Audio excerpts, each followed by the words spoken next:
Hello everyone. ফেসবুকে, ইউটিউবে most viral সুজির ভাপা পিঠা আমিও বানিয়ে ফেললাম। প্রথমে নারকেল আর গুড়টাকে চুলায় একটু জাল করে নিয়েছি। তারপর এখানে আমি 1 কাপ সুজি নিয়েছি।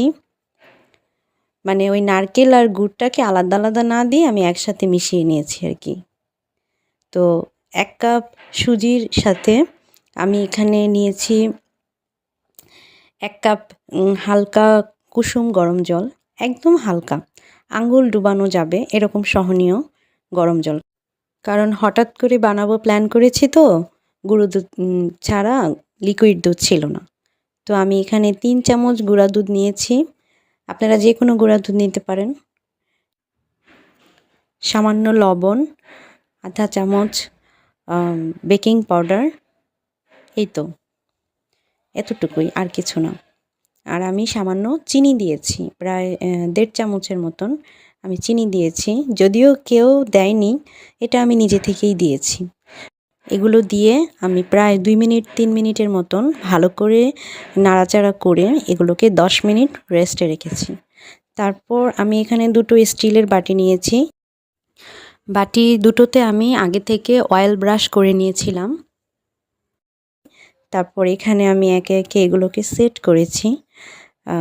সুজির ব্যাটারটা দিয়ে এর উপর আমি ওই যে নারকেল আর গুড়টাকে জাল করে রেখেছিলাম ওইটা দিয়েছি।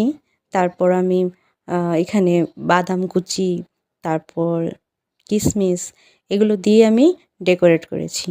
যেহেতু আমার আগে থেকে মানে প্ল্যান করা ছিল না, তাই সব কিছু মানে ঘরে আগে থেকে ছিল না আর কি। জাস্ট অল্প করেই জিনিসটা করেছি, মানে জাস্ট দেখলাম আর কি যে কেমন হয়। হয়েছে, মোটামুটি খারাপ হয়নি, ভালোই হয়েছে।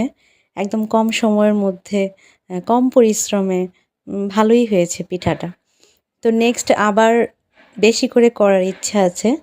তো আপনাদের ইচ্ছে হলে আপনারা করে দেখতে পারেন। আমারটা দেখে করতে হবে কথা নেই।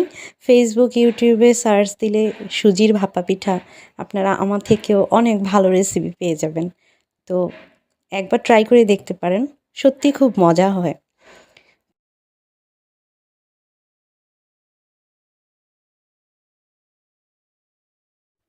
চুলায় গ্যাসের অবস্থা খুবই খারাপ।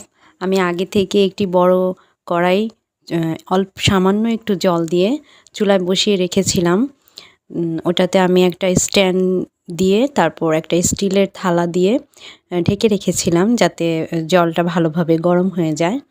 তারপর এখানে আমি পিঠাগুলো সেট করে আমি ওই স্টিলের প্লেটের উপরে বসিয়ে দেই, তারপর ঢেকে দেই। আমি মনে হয় প্রায় আধা ঘন্টার মতো রেখেছিলাম। যেহেতু আমার চুলায় জালটা কম, তো একটু সময় লেগেছে। অন্যান্যদের সময় আরও কম লেগেছে, আমার একটু বেশি লেগেছে। যেহেতু আমাদের গ্যাসের প্রবলেম, এটার জন্য আর কি। তো পিঠাটা কিন্তু দারুণ হয়েছে। মানে আমার কাছে মনে হয়েছে যে না, ঠিক আছে, ভালোই। তো এই হচ্ছে আমার পিঠাটা।